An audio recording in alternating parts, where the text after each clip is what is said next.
and I'm pleased to say Frosty, Mark Winterbottom, is in the Man Cave tonight. Hello, great man. Good to see you, mate. There you go. Buy 3, buy 4. The missus might need something new as well. All right, more details about that in a second. Book fascinating. Congratulations.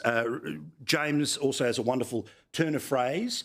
How does it feel now to be of that moment in your life where you've got a book looking back at your life? Well, I never thought I'd write a book, I'll be honest. I wasn't that educated at English at school, so writing a book wasn't high on the list. But it's funny, you live this life and it seems normal to you. You live this life, it's normal. And then when you start talking to people, my story was quite unique. And I spoke to the team at HarperCollins and then James Phelps, a mate who wrote it. And yeah, $2 ticket and a raffle ticket to win a Pee-wee 50.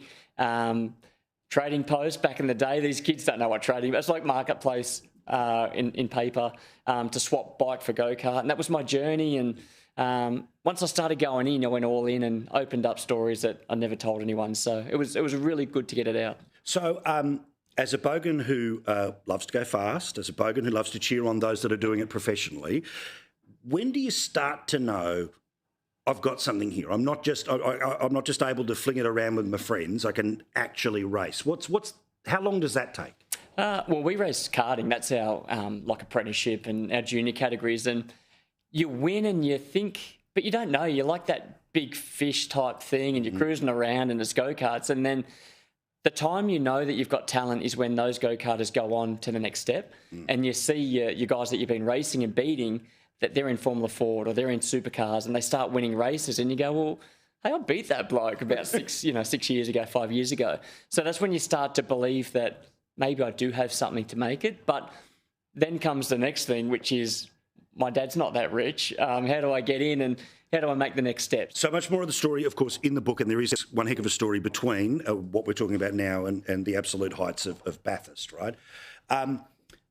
When you're riding around in those last few laps, when is the moment when you start to go, I'm actually going to do what Brock did. I'm actually going to do what Johnson did. I'm actually going to be, they can never take this away forever, the pinnacle moment. When do you start to actually go, I think we're all righty? When you cross the line. Yeah. It's never over. I've had some stories at Bathurst where I was literally getting ready I could taste the champagne. It tasted beautiful. You're driving around going, I'm winning. I'm 20 seconds up the road. 2007. I'm 20 seconds up the road. Nothing's going to stop me. Who am I going to thank? Oh, what's my hair look like? All that stuff, And then safety car comes out, and it's the great equaliser in our sport, and 20 seconds becomes nothing.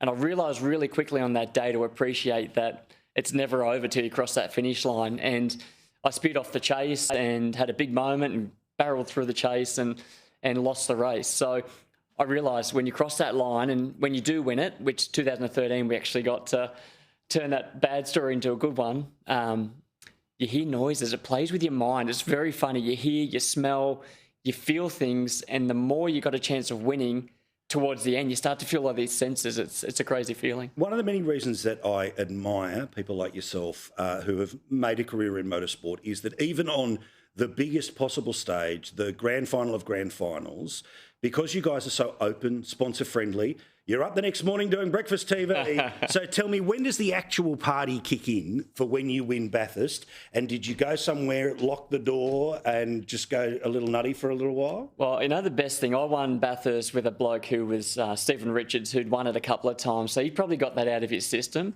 We're probably really boring. We got the trophy, we filled it up with beer, and we sat around a campfire and told stories. I'm really disappointed. No, it sounded really bad, but it's beautiful. But if I win it with Cam Waters coming up at this, watch out, Lithgow. He's a younger bloke. I think those doors will be locked, and I think we'll be having a good time. So, but it's not till you retire. It's funny, Bathurst, they place it in October, and then 2 weeks later you race on the Gold Coast. So you're having this celebration feeling, but you're also thinking about the next race. So imagine winning the grand final 2 weeks before the season ends, and you play again. It's crazy. So we had a private party at home, and I invited all the friends that had ever helped me, family, race team, everyone, and we had this party at home, and that was a really good celebration. That's cool. But then people start thinking about the year after. You find yourself chatting about the next year. So how do we improve this? How do we do that? So it never ends, but I can tell you, when you win that race, it's the celebration internally and what it means. It's unbelievable. And you see, that's why grown men are crying. They're just hugging you, and blokes that had never hugged me ever in their life, they're there, teary. You know, it means a lot. So you've got to celebrate those moments. All right, speed round now. Of what you are able to legally tell us or remember, how fast? What's the fastest you've ever driven? So we do 300 Bathurst. So that Conrod Straight, if we went further, we'd go faster. But it's not the engine running out. We run out of track. So 300 at Bathurst, that's the fastest. I think we did 295 at China when we were there as well. So the thing's humming, and you can imagine V8, noise. Yes. You've been there. You know. Yes, I can. Yes, I can. I'm very excited. Get those senses going even more. So 300 at Bathurst. Last one here. Adversity, right? For people that are watching us right now who may not be into motorsport, but certainly would love a little bit of a reminder about how you motivate yourself to get to the next place. What are some simple tips that you give people about that?